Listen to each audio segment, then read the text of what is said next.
Good morning, everyone. I hope that you had a wonderful Christmas if you celebrate Christmas. It is really early. It's 5:42 and I have been on my holiday break for a week now. And I woke up early today because I really wanted some alone time. I love sleeping in, but there's just something really nice about waking up before my kids do. So I wanted to wake up early today to do some thinking about 2020 and the lessons that I've learned, and think about 2021 and start goal setting. So I'm going to share those things with you today. If you want to hear more about my lessons and my goals, keep watching. So I'm pretty sure that you are probably like most people, and most people don't really like how 2020 has turned out. And I understand, and I don't really like 2020 either. And I know that one day my grandkids will ask me about 2020 and I probably won't have the best memories. I don't know, maybe I will look back and laugh. There's been some weird things, some sad things this year, but there's also been some good things for me personally. And I will get into that later, but first I'm going to talk about my goals. So the new year is coming up, and I personally really love a fresh start. The month of January I really don't like. I don't like January. It feels long. I feel like we don't have any money because of Christmas. It's just kind of a sad month for me, but I'm determined to not feel sad about January this year. So I'm gonna set some goals. And what I like to do, I don't really like to set resolutions. I feel like in the past I set the standard too high for myself, and I never complete them. So what I like to do is I set goals instead of resolutions. So I love to goal set. I'm someone who likes to do that for myself. I like to sit down with my husband and talk about our goals for the year, for the next 5 years, for the next 10 years. It's just a great way to push yourself, to challenge yourself, to think outside of the box. If you're not setting goals, you might be feeling stuck. And it doesn't have to be goals that are crazy or ridiculous. You know, you don't want to do that because you're gonna feel burnout. So I'm gonna share with you what I do, and then maybe you can apply it. So find a time to sit down, and it's really important that you write these things down so that you are like trying to make them happen. I feel like whenever you write things down, you're gonna take it more seriously. So what I've done today is I got myself a cup of coffee. It's quiet, make sure it's quiet so you can think. And I started writing down my goals. So I have broken them up into categories. This is all I do. I have a personal, a financial, a spiritual, a health, a YouTube, and like a spouse, like a relationship goal. So I'm gonna share mine with you really quick. So I like to break mine up into categories like this because I'm really just trying to make sure that I'm trying to improve in all areas of my life in at least just one way. You don't want to get stuck in how you're doing things, and it's always great to try to push yourself realistically. Don't set your goal for yourself that you know that you can't obtain. So a personal goal that I have set is to give to someone every week. I'm going to try to give to somebody, whether it's my time, whether it's money or a gift or a coffee, or you know, I'm going to help watch their kids, something. I want to give to somebody one time a week and try to make it somebody different every week. point is to just give to more people, because more people just so appreciate it when you give to them. Like, buy your coworker a cup of coffee, it makes their day, right? It completely turns their day around. I'm gonna write down somebody different. Think about whenever somebody at work buys you a random cup of coffee and how amazing you feel. It's important to show people you appreciate them, and it just makes people feel so good. So I'm gonna try to give to somebody. A financial goal that I have, I mean, Trey and I have not sat down to like talk about our financial goals. We like to sit down and do that every year as a couple. We would like to save for a truck. My husband has my car from high school. It's like 11 years old, and we need to get something. I mean, he can't even have all of our kids in that car if he needed to pick the kids up because it's so small. So we've got to get another vehicle. A spiritual goal that I have is just to read a different book of the Bible every month. I need to start doing that. You know, I've been feeling very just like unmotivated to read my Bible, and I know a lot of you can probably relate. So I'm such a paper person, and I was trying to read my Bible on my phone, and I realized that for me this does not work out. I cannot read my Bible here because of all of the distractions. I'm reading, I get a text, I get an email, somebody calls me, like I cannot sit and focus. So what I did is I found the coolest Bible, and so I'll link it down below. This is from Amazon. It says Inspire Prayer, and I bought the tabs and put tabs on them, and they're like so pretty.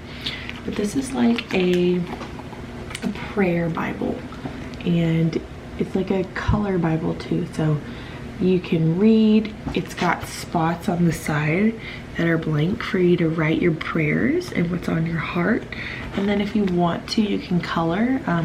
I'm not really like coloring it, but it's beautiful. There's even like little colored pages too. So if you are somebody who is a paper person too, I mean, look how beautiful that is. I will link this down below. It's just really inspired me. A relationship goal that I have is just for me and Trey to start going on monthly dates again. I mean, like an hour date, that's it.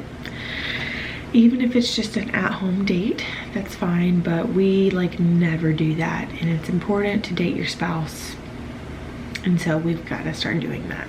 A health goal. Health goals are so daunting, but when you're trying to set a health goal, don't make it unrealistic. You still need to challenge yourself. So all I wrote down is that I'm gonna work out 4 times a week for the whole year. I'm not gonna put a number to like pounds to lose, minutes to work out every day. I'm just gonna work out 4 times a week. I'm not gonna say what type of workout. It could be running, it could be lifting weights, whatever. But I've gotta start exercising again. And then the last is like a YouTube goal. I'd love to get to 150K. I'm at 110 this morning. And I would love to start sharing more about money, like how Trey and I have become debt-free. I really haven't shared too much of it. But I'd love to start helping people and start coaching people about what I did to help us get debt free. And I really would love to help people do that. I know that 2020 has been a burden for people financially, and a lot of people have lost money, have lost jobs, and people feel just like, I don't know, horrible. Probably is one way to describe it. Or when you're just in debt and you don't have money and you don't have a lot of income coming in, you feel overwhelmed and you feel just like a dark cloud over you all the time. I know what that's like. So I want to start sharing more about that. So comment down below if you would like to see more of that. And that's my goals, and this is all I do. I write them down, and what I will do is I will cut this goal out and I will put it in my planner probably, and I'll probably like tape it on both sides so that it doesn't get ripped, you know, kind of like the cheap way of laminating it. And I'm gonna put it in my planner, and I'm gonna look at it every month, and that's how I'm gonna hold myself accountable. You could put it on your fridge somewhere, you could put it in your car, but the point is to look at it. So you've got to remind yourself of the goals that you're setting. All right, so I know I've been talking for a long time, but I'm gonna go ahead and share my lessons from 2021 because these are really good. A lesson that I learned is that asking for help is a sign of strength, not weakness. This year I had to reach out for help in many ways because I had a third baby and life got really hard. I asked for help in the form of someone helping to come clean my house because I can't do everything. I asked for help to my doctor to help me feel better after having a baby. I was not feeling like myself, so I went to my doctor for help. You know, I've asked my husband for help. It's just so important to ask for help, and I so used to think that it was a sign of weakness, but you can't put that pressure on yourself. It's a sign of strength. The next one is don't be scared to try new things. I think back to, I know that this didn't happen this year, but what if I would have never posted that first video because I was scared? I wouldn't have this. I wouldn't have all of you guys. So just don't be scared. If 2020 has taught me anything, it's that time is precious and you just can't be scared to try something. Go for it. Cherish time with others. That's a really important one. Because of quarantine, it just made me really appreciate being with people and how much I love to be around people. I am a people person. You either loved being at home that time or you didn't, and I love being around people. The next one is to slow down in life. 2020 really taught me to slow down. Don't go, go, go all the time. And it actually did teach me to be a homebody more. I really do like to be a homebody now. So, and then the last one is the most important. And if you are still here in this video, I really appreciate you. You are an OG follower and I'm thankful for you. So my last lesson is to see trials as a catalyst for growth. There are so many trials that we have experienced this year, some people more than others. And sometimes it's hard to see the silver lining, but I promise you, in every trial, there is a silver lining. And I used to hate to think about this.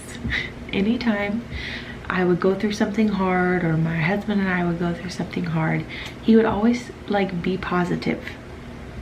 And that used to bug me, and I would get mad and say, well, why can't you just let me be upset? Let me not be happy because of whatever we were going through.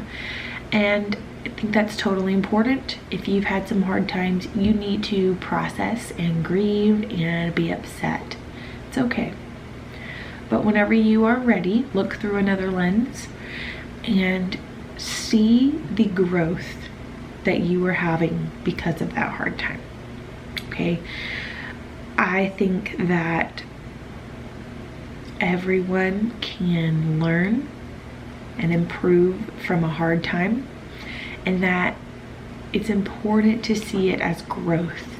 You're going to come through this trial stronger, better than before. And I think that that's the only way to get yourself through hard times. Because if you're going through a hard time and you're sulking and you're negative, you're not going to get anywhere. You're gonna be in that situation probably longer than if you were pushing yourself and seeing it as growth. So that's just a huge one. And I know that I've been fortunate in 2020 and we haven't lost our jobs, and so many people are going through harder things than me. But if you are struggling, I just really pray that you would just try to use this hard time to drive you to get through whatever you're going through, to push yourself, because you're gonna look back and know that because of that hard time, you got to point B from point A, okay? I really hope that that made sense, but I really think that it involves a mindset shift. And when you're going through a hard time, whatever it may be, you've got to shift in your mind that this is going to make me improve. This is going to do something for me that I wouldn't have had if I would not have gone through this situation. So just try to make it be the motivation, the reason why you're working hard every day, why you're improving, why you're doing whatever you're doing, to get through it. Don't think about the negative. Try to see the silver lining. I hope that this was enough. I've been talking for like 15 minutes, so I usually don't just do sit down videos like this all the time because I don't know if they're boring for you guys, but I hope that you enjoyed it. Me sitting here drinking my coffee in my robe, no makeup, messy bun. But I will go now. I hope that y'all have a better 2021 than 2020 if your 2020 was not great.